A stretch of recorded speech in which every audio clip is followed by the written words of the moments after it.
Don TV நேயர்கள் அனைவருக்கும் இனிய காலை வணக்கம்.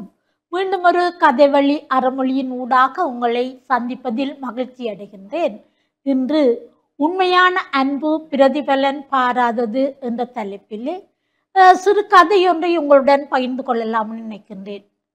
சண்முகம் ஒரு வசதியான குடும்பத்தைச் சேர்ந்தவர். அவருக்கு 4 பிள்ளைகள். அதிலே 3 ஆண் பிள்ளைகள், ஒரு பெண் பிள்ளை.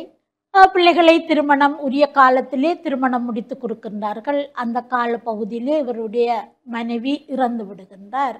இவர் தனிமையில் வாழும்போது இவருக்கு நோய் வருகின்றது. ஆகவே இந்த பிள்ளைகள், இந்த ஆண் பிள்ளைகள் அவருடைய சொத்தை தருமாறு கேட்கின்றார்கள். அவர் இருக்கின்ற சொத்திலே முக்காவாசி பகுதியை அந்த ஆண் பிள்ளைகளுக்கு கொடுக்கின்றார். ஏனென்றால் அவர்களினுடைய அந்த மரபுப்படி ஆண் பிள்ளைகளுக்குத்தான் பெற்றோருடைய சொத்து. ஆகவே அவர்கள் அவற்றை பெற்றுக்கொள்கின்றார்கள். ஆனாலும் அந்த தந்தை என்னுடைய அந்த மிகுதி இருக்கின்ற வீட்டையும் வேண்டும் என்பதில் அவர்கள் குறியாக இருக்கின்றார்கள். இவற்றையெல்லாம் பார்த்து அறிந்து வைத்த அந்த சண்முகம் என்ன செய்கின்றார் என்றால், தனது நண்பன் ஒருவரிடம் 2 கோடி காசை கொடுத்து வைக்கின்றார். ஆகவே இவருடைய இறுதி நாட்கள் வருகின்றன. இவர் இறந்து விடுகின்றார். இவருடைய மரண கிரியைகள் நடைபெற்று கொண்டிருக்கின்றது. அங்கே அந்த ஆண் பிள்ளைகள் மும்முரமாக அதில் ஈடுபட்டு கொண்டிருக்கின்றார்கள். ஏனென்றால் அந்த தந்தையினுடைய மிகுதி சொத்தினை தாங்கள் அபகரித்து கொள்வதற்காக. ஆகவே அங்கே அந்த நபர் வருகின்றார், வந்து சொல்கின்றார், இவர் எனக்கு 2 கோடி காசு தர வேண்டும், தந்தால்தான் நான் மேற்கொண்டு இந்த கிரியைகளை செய்ய அனுமதிப்பேன் என்று சொல்கின்றார். ஆகவே அந்த மகன்மார்கள் உடனே சொல்கின்றார்கள், அது தந்தையிடம் நீங்கள் வேண்டிய கொடுத்ததை தந்தையிடம்தான் கேட்க வேண்டும், எங்களுக்கும் இதுக்கும் எந்த ஒரு தொடர்பும் இல்லை என்று சொல்ல இவர் சொல்கின்றார் அந்த நபர்.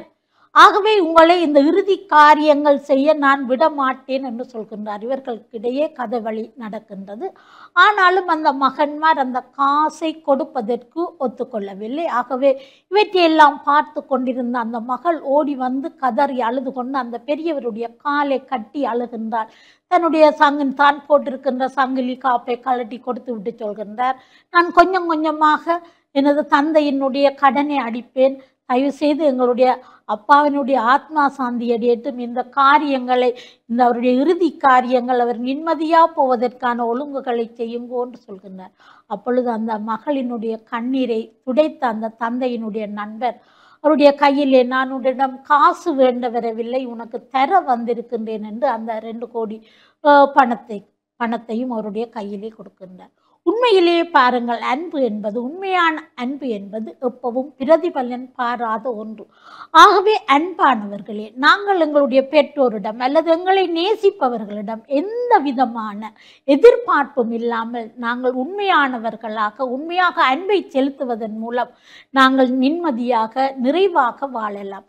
அதே போல அவ்வாறான ஒரு சமூகத்தையும் எதிர்கால சந்ததியினரையும் நாங்கள் உருவாக்க முடியும்.